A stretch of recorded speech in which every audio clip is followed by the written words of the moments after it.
You're successful. You're driven. And you handle pressure well. But I'm going to show you something that even the strongest men miss. How to become completely untouchable to other people's emotional chaos. There are men who never lose sleep over hard conversations, who walk away from fights completely unaffected, who deal with drama and manipulation, but somehow stay protected. Today, you'll learn their exact framework. 6 invisible principles that send bad energy back where it came from. By the end of this video, you'll have the complete mental system to deal with anyone's chaos without taking any of it on. This isn't about avoiding fights or building walls. This is about mastering emotional Aikido. And once you see how this works, you'll never waste energy on other people's problems again. You're not here because you're weak. You're here because you're smart enough to know that even successful men can get better at handling emotional energy. Maybe you've noticed that certain talks leave you carrying stress longer than they should. A hard conversation at work that plays in your mind over and over. You keep thinking about what you said, what they said, what you should have said differently. Or maybe it's that family member who somehow always gets under your skin. They know exactly which buttons to push. And even though you see it coming, you still get pulled in. You handle business problems with skill. You can navigate complex deals and manage difficult clients. But there's something uniquely draining about emotional manipulation. About people who try to make their problems your problems. The men who've mastered this aren't avoiding these situations. They're handling them with a completely different approach. They engage fully, but stay protected. They care without carrying the weight. Drop a fire emoji if you want to master this level of emotional efficiency. The difference between reacting and responding isn't just about peace of mind. It's about saving your energy for what actually matters. Because emotional energy is finite. Every time you let someone else's chaos drain you, that's energy you can't use for your own life. There's a concept from martial arts that works perfectly for emotional mastery. In Aikido, you don't meet force with force. You redirect the attacker's energy and use their momentum against them. When you throw a stone into a river, the water doesn't resist it or fight back. It simply flows around the obstacle. Within moments, it's as if the stone was never there. Yet that same water, over time, carves through mountains. A smart Roman leader named Marcus understood this principle 2,000 years ago. He said you avoid most problems when you focus on yourself instead of watching what everyone else does. This is the principle that emotionally masterful men have learned. They've learned to become like water when dealing with chaos. Present, engaged, but impossible to permanently hurt. Most men think emotional strength means either taking hits without showing it hurts or hitting back harder. Both approaches waste energy. The first approach turns you into an emotional sponge. You absorb everything. You become the dumping ground for other people's problems. Eventually, you break under the weight. The second approach turns you into an emotional reactor. You're constantly in fight mode. Every criticism becomes a battle. You spend all your energy fighting instead of building. The water principle is different. You stay completely present, but don't take on anything that isn't yours. You engage fully, but let bad energy flow through you rather than staying in your system. Here's the key insight. When you react, you're being controlled by their energy. When you respond, you're choosing your energy. This isn't about becoming cold or distant. This is about becoming flowing water, flexible, powerful, and impossible to grab hold of. Here's the framework that untouchable men use. Energy redirection. When someone comes at you with criticism, instead of taking it in or pushing it away, you find the useful part and agree with it while letting the toxic part flow past. Here's how this works. Let's say your boss comes to you angry and says, "This project is a disaster and you're not taking it seriously enough."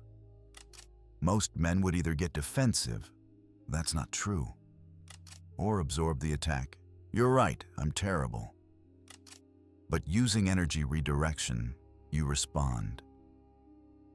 "You're right. This project does need more attention.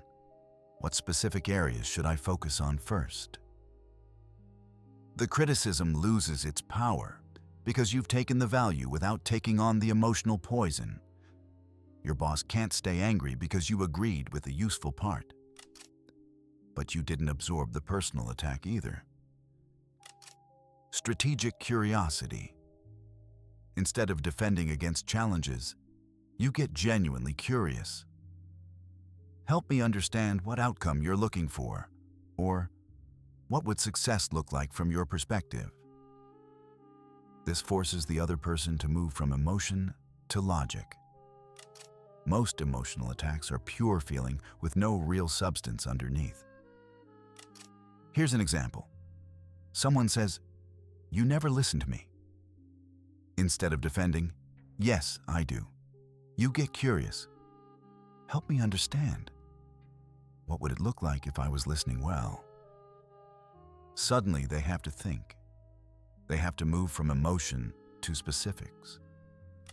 Most of the time, they realize their attack was more about their own frustration than your actual behavior.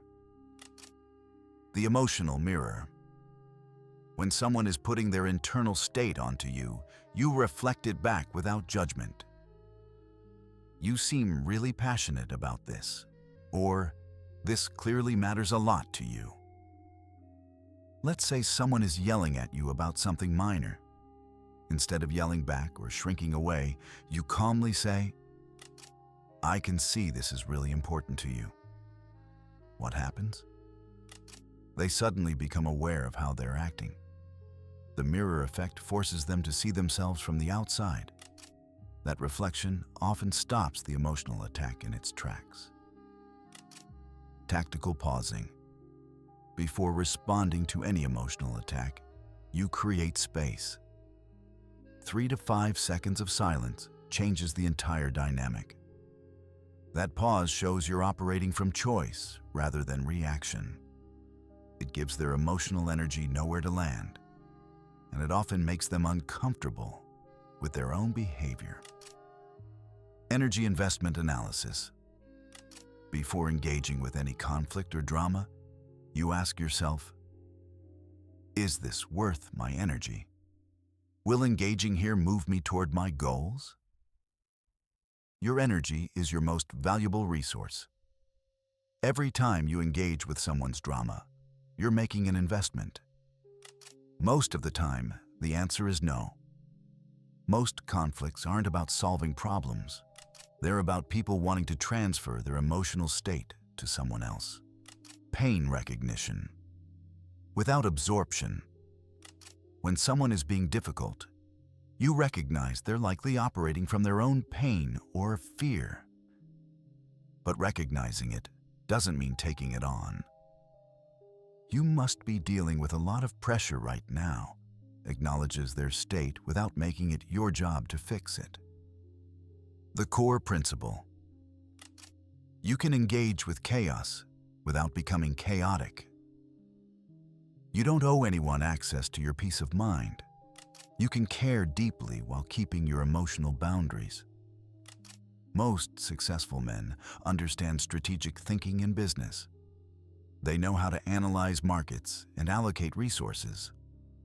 But when it comes to emotional interactions, they often abandon all strategic thinking.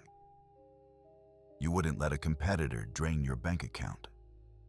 You wouldn't let a bad client take all your time without boundaries. But when it comes to emotional energy, Many high-performing men operate without the same strategic awareness. You've been taught that caring means taking everything in, that being strong means taking hits. But think about the most emotionally masterful men you know. They're not the ones who take in everything. They're the ones who engage selectively and strategically. They understand that their emotional state is their most valuable resource. It affects their decision-making, relationships, and performance. Think about the interactions that drain you most. They usually involve people who want you to manage their emotional state for them. They want you to make them feel better.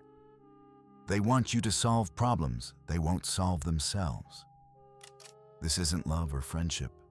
This is emotional parasitism. And the only way to stop it is to stop feeding it. The water principle isn't about being cold or uncaring. It's about understanding that you can be deeply caring without being emotionally responsible for other people's internal experience. You can love someone without carrying their pain. You can support someone without taking in their chaos. You can be present without being a sponge. When you start applying the water principle consistently, several things shift. First, people who used to drain you suddenly can't access your energy the same way. Their attempts to pull you into drama feel weak, almost see-through. It's like they're trying to grab water with their hands. You're actually more present and effective in these interactions because you're not fighting the current. You're directing it. Second, you'll attract different types of interactions. When you're no longer available for energy-draining exchanges, people naturally start engaging with you differently. The people who were only coming to you to dump their problems start going elsewhere. But the people who actually respect you start engaging with you more. They bring problems to you for solutions, not just to complain. You start having higher quality conversations. Instead of listening to people complain about problems they won't solve, you spend time with people who are actually working to improve their lives. Third, you'll discover consistent energy throughout your day. No more carrying tension from one interaction into the next. No more mental replays of conversations that went sideways. Your nervous system starts to regulate itself. Your decision-making becomes clearer because you're not operating from emotional reactivity. You have energy available for your goals, your growth, and the people who matter most. The most important shift: you start operating from choice rather than reaction in all your relationships. You engage when it serves you and the situation. You step back when it doesn't.